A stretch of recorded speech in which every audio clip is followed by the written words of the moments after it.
Welcome to the Next Perfect Step. As we are in November, the month of gratitude, we'd love to share with you a book we both read and a prayer for Thanksgiving.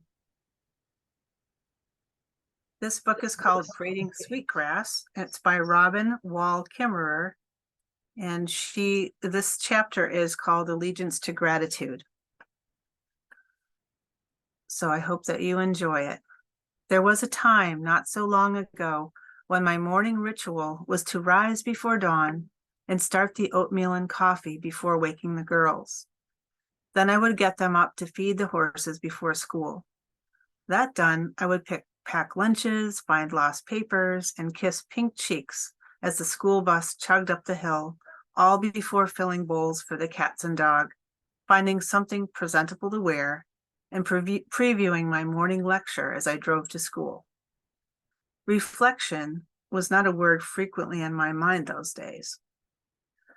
But on Thursdays, I didn't have a morning class and could linger a little, so I would walk the pasture to the top of the hill to start the day properly, with birdsong and shoes soaked in dew and the clouds still pink with sunrise over the barn, a down payment on a debt of gratitude. One Thursday, I was distracted from the robins and new leaves by a call I received from my 6th grade daughter's teacher the night before. Apparently, my daughter had begun refusing to stand with the class for the Pledge of Allegiance. The teacher assured me she wasn't being disruptive, really, or misbehaving, but just sat quietly in her seat and wouldn't join in. After a couple of days, other students began following suit, so the teacher was calling just because I thought you'd like to know. I remember how that ritual used to begin my day, too, from kindergarten through high school. Like the tap of the conductor's baton, it gathered our attention from the hubbub of the school bus and the jostling hallway. We would be shuffling our chairs and putting lunch boxes away in the cubbies when the loudspeaker grabbed us by the collar. We stood beside our desks facing the flag that hung on a stick at the corner of the blackboard, as ubiquitous as the smell of floor wax and school paste. Hand over heart, we recited the Pledge of Allegiance. The pledge was a puzzlement to me, as I'm sure it is to most students. I had no earthly idea what a republic even was, and was none too sure about God either. And you didn't have to be an 8-year-old Indian to know that liberty and justice for all was a questionable premise. But during school assemblies, when 300 voices all joined together, all those voices in measured cadence, from the gray-haired school nurses to the kindergartners, made me feel part of something. It was as if for a moment our minds were one. I could imagine then that if we all spoke for that elusive justice, it might be within our reach. From where I stand today, though, the idea of asking school children to pledge loyalty to a political system seems exceedingly curious, especially since we know full well that the practice of recitation will largely be abandoned in adulthood when the age of reason has presumably been attained. Apparently, my daughter had reached that age, and I was not about to interfere. "Mom, I'm not going to stand there and lie," she explained. "And it's not exactly liberty if they force you to say it, is it?" She knew different morning rituals. Her grandfather's pouring of coffee on the ground and the one I carried out on the hill above our house, and that was enough for me. The sunrise ceremony is our Potawatomi way of sending gratitude into the world, to recognize all that we are given and to offer our choicest thanks in return. Many that we are given, many Native peoples across the world, despite myriad cultural differences, have this in common. We are rooted in cultures of gratitude. Our old farm is within the ancestral homelands of the Onondaga Nation, and their reserve lies a few ridges to the west of my hilltop. There, just like on my side of the ridge, school buses discharge a herd of kids who run even after the bus monitors bark, "Walk." But at Onondaga, the flag flying outside the entrance is purple and white, depicting the Hiawatha Wampum Belt, the symbol of the Haudenosaunee Confederacy. With bright backpacks, too big for their little shoulders, the kids stream in through doors painted the traditional Haudenosaunee purple under the words Naya Wenhaska Non, a greeting of health and peace.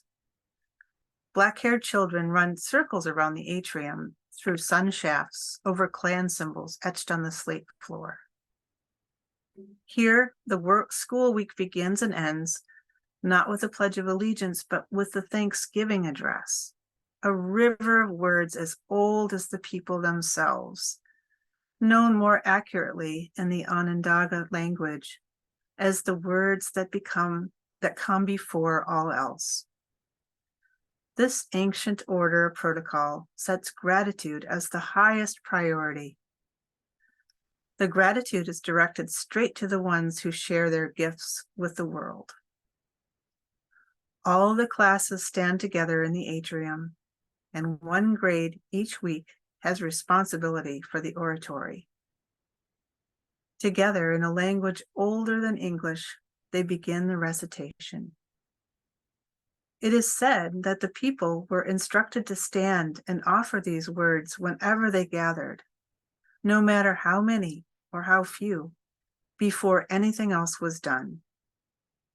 In this ritual, their teachers remind them that every day, beginning with where our feet first touch the earth, we send greetings and thanks to all members of the natural world.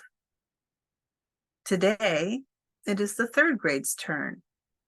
There are only 11 of them, and they do their best to start together, giggling a little and nudging the ones who just stare at the floor. Their little faces are screwed up with concentration, and they glance at their teacher for prompts when they stumble on the words. In their own language, they say the words they've heard nearly every day of their lives. Today we have gathered, and when we look upon the faces around us, we see that the cycle of life continue. We have been given the duty to live in balance and harmony with each other and all living things. So now let us bring our minds together as one, as we give thanks and greetings to each other as people. Now our minds are one. There is a pause, and the kids murmur their assent. We are thankful to our Mother, the Earth, for she gives us everything that we need for life. She supports our feet as we walk about upon her. It gives us joy that she still continues to care for us, just as she has from the beginning of time. To our Mother, we send thanksgiving, love, and respect. Now our minds are one. The kids sit remarkably still, listening. You can tell they've been raised in the longhouse. The pledge has no place here. Onondaga is a sovereign territory surrounded on every side by the republic for which it stands, but outside the jurisdiction of the United States. Starting the day with the Thanksgiving address is a statement of identity and an exercise of sovereignty, both political and cultural, and so much more. The address is sometimes mistakenly viewed as a prayer, but the children's heads are not bowed. The elders at Onondaga teach otherwise, that the address is far more than a pledge, a prayer, or a poem alone. Two little girls step forward with arms linked and take up the words again. We give thanks to all the waters of the world for quenching our thirst, for providing strength and nourishing life for all beings.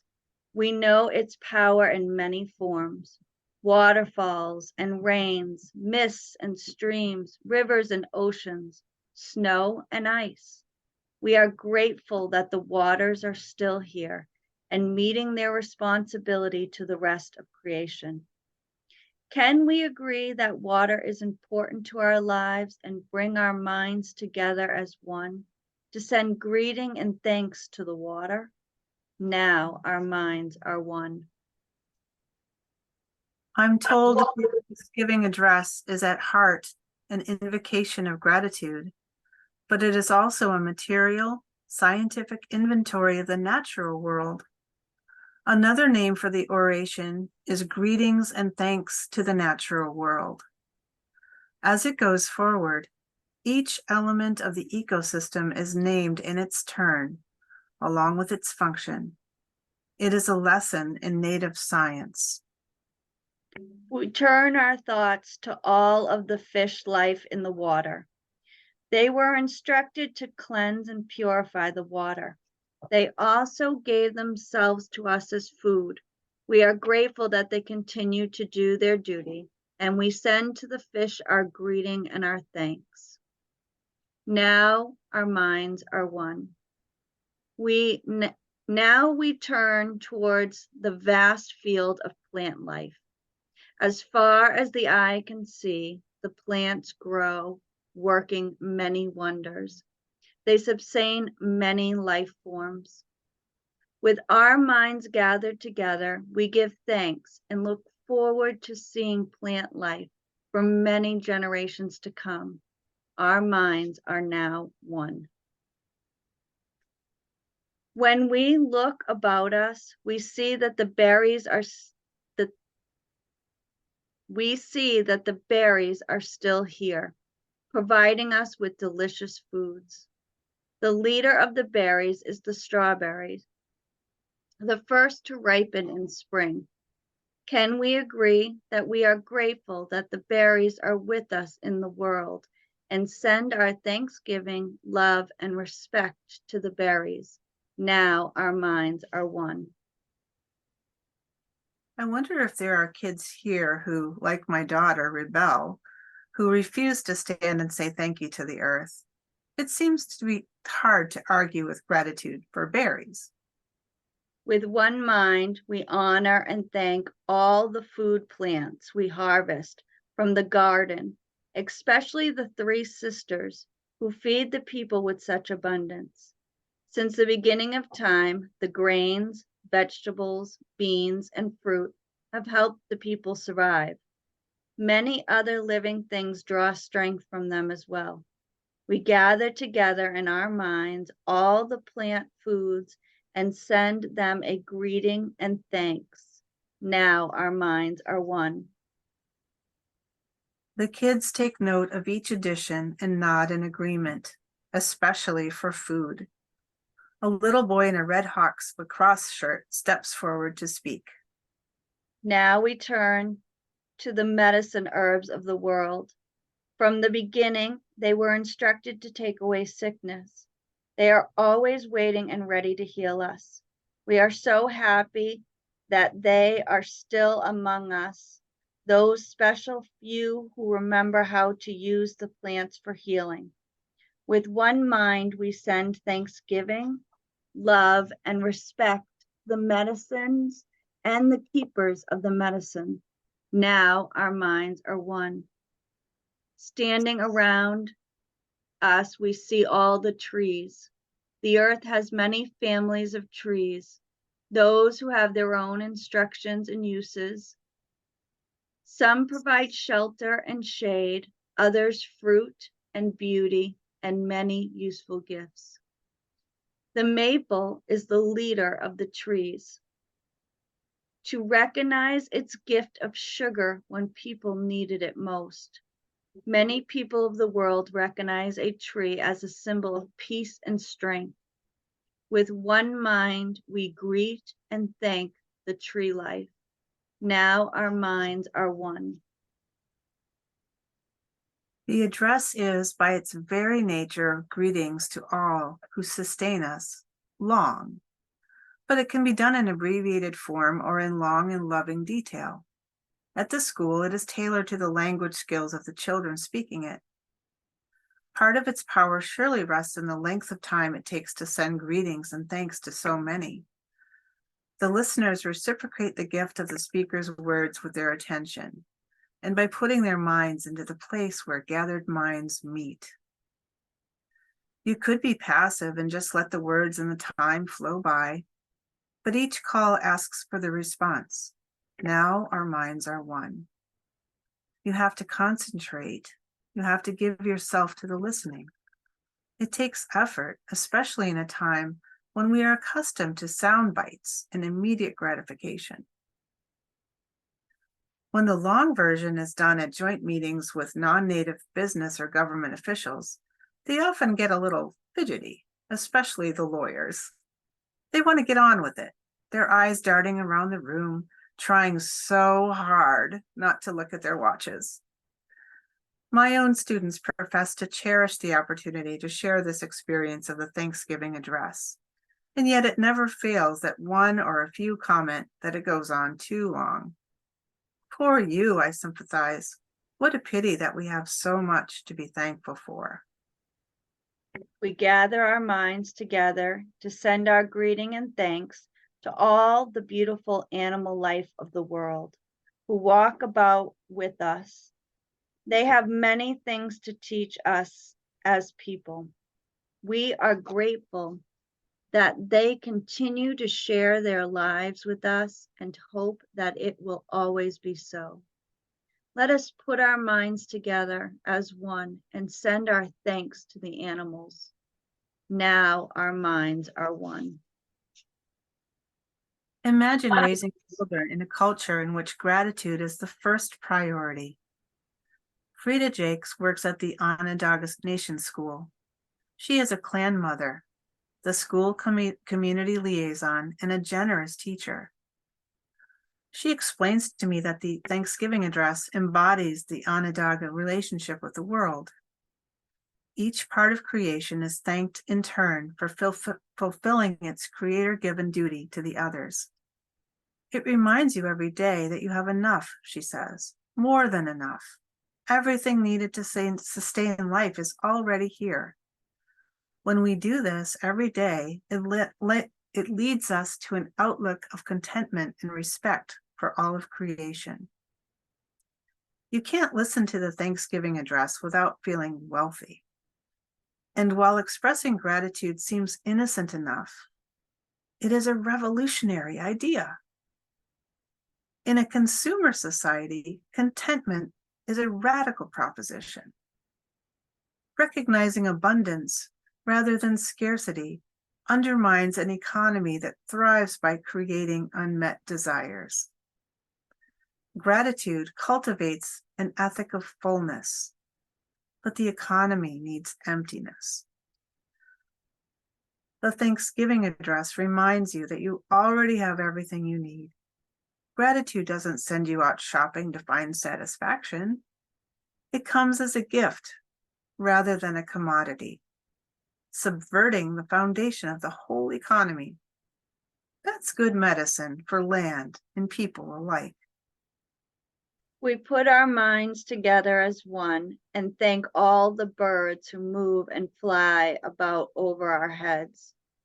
The Creator gave them the gift of beautiful songs. Each morning they greet the day and with their songs remind us to enjoy and appreciate life. The eagle was chosen to be their leader and to watch over the world. To all the birds, from the smallest to the largest, we send our joyful greetings and thanks. Now our minds are one. The oratory is more than an economic model. It's a civics lesson, too. Frida emphasizes that hearing the Thanksgiving address every day lifts up models of leadership for the young people. The strawberry is leader of the berries. The eagle is leader of the birds. It reminds them that much is expected of them eventually.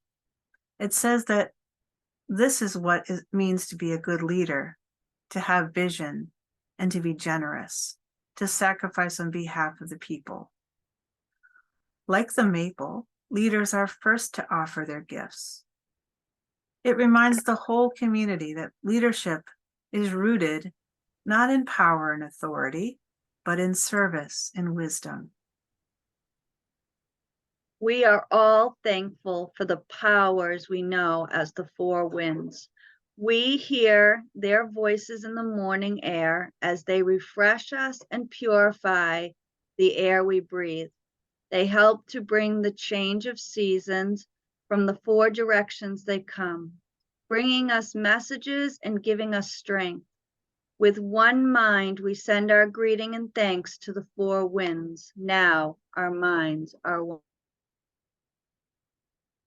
As Frida says, the Thanksgiving address is a reminder we cannot hear too often that we human beings are not in charge of the world, but are subject to the same forces as all of the rest of life. For me, the cumulative impact of the Pledge of Allegiance, from my time as a schoolgirl to my adulthood, was the cultivation of cynicism and a sense of the nation's hypocrisy, not the pride it was meant to instill. As I grew to understand the gifts of the earth, I couldn't understand how love of country could omit recognition of the actual country itself. The only promise it requires is to a flag. What of the promises to each other and to the land? What would it be like to be raised on gratitude, to speak to the natural world as a member of the democracy of species, to raise a pledge of interdependence? No declarations of political loyalty are required, just a response to a repeated question. Can we agree to be grateful for all that is given?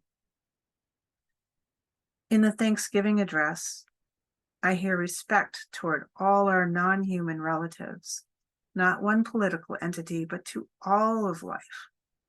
What happens to nationalism, to political boundaries, when allegiance lies with winds and waters that know no boundaries, that cannot be bought or sold?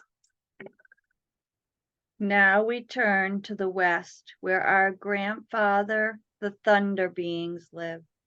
With lightning and thundering voices, they bring with them the water of renewed life. We bring our minds together as one and send greeting and thanks to our grandfather, the thunders. We now send greetings and thanks to our eldest brother, the sun. Each day, without fail, he travels the sky from east to west, bringing the light of a new day. He is the source of all the fires of life.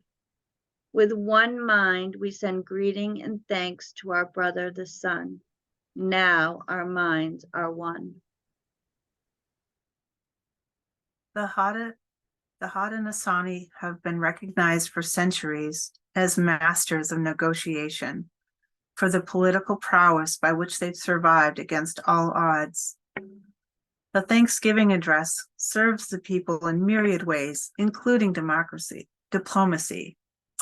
Most everyone knows the tension that squeezes your jaw before a difficult conversation or a meeting that is bound to be contentious. You straighten your pile of papers more than once, while the arguments you have prepared stand at attention like soldiers in your throat, ready to be deployed. But then the words that come before all else begin to flow, and you start to answer. Yes, of course we can agree that we are grateful for Mother Earth. Yes, the same sun shines on each and every one of us. Yes, we are united in our respect for the trees. By the time we greet Grandmother Moon, the harsh faces have softened a bit in the gentle light of remembrance. Piece by piece, the cadence begins to eddy around the boulder of disagreement and erode the edges of the barriers between us. Yes, we can all agree that the waters are still here. Yes, we can reunite our minds in gratitude for the winds. Not surprisingly, Haudenosaunee decision-making proceeds from consensus, not by a vote of the majority. A decision is made only when our minds are one. Those words are brilliant political preamble to negotiation, strong medicine for soothing partisan fervor. Imagine if our government meetings began with a Thanksgiving address. What if our leaders first found common ground before fighting over their differences? We put our minds together and give thanks to our oldest grandmother, the moon, who lights the nighttime sky. She is the leader of women all over the world, and she governs the movement of the ocean tides. By her changing face, we measure time, and it is the moon who watches over the arrival of children here on earth. Let us gather our thanks for Grandmother Moon together in a pile layered upon layer of gratitude, and then joyfully fling that pile of thanks high into the night sky that she will know. With one mind, we send greeting and thanks to our grandmother, the moon. We give thanks to the stars who are spread across the sky like jewelry. We see them at night, helping the moon to light the darkness and bring dew to the gardens and growing things. When we travel at night, they guide us home. With our minds gathered as one, we send greetings and thanks to all the stars. Now our minds are one. Thanksgiving also reminds us of how the world was meant to be in its original condition. We can compare the roll call of gifts bestowed on us with their current status. Are all the pieces of the ecosystem still here and doing their duty? Is the water still supporting life? Are all those birds still healthy? When we can no longer see the stars because of light pollution, the words of thanksgiving should awaken us to our loss and spur us to restorative action. Like the stars themselves, the words can guide us back home.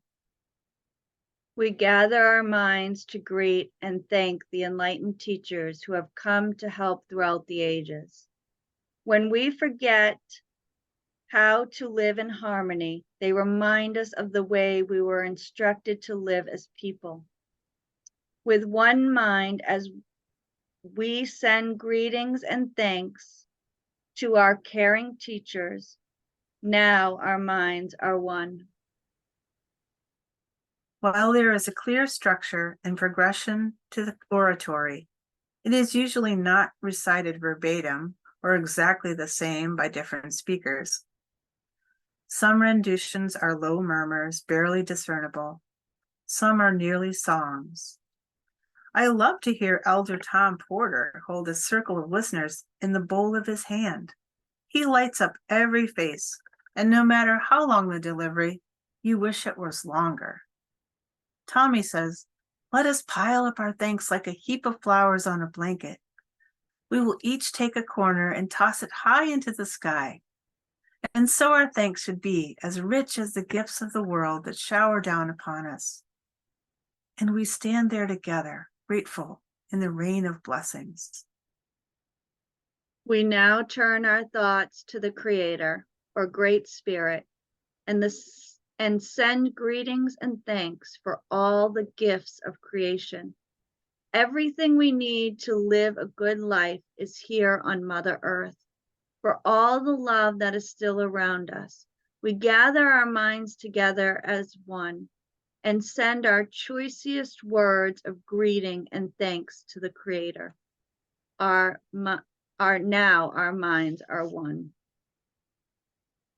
The words are simple, but in their art of their joining, they become a statement of sovereignty, a political structure, a bill of responsibilities, an educational model, a family tree, and a scientific inventory of ecosystem services.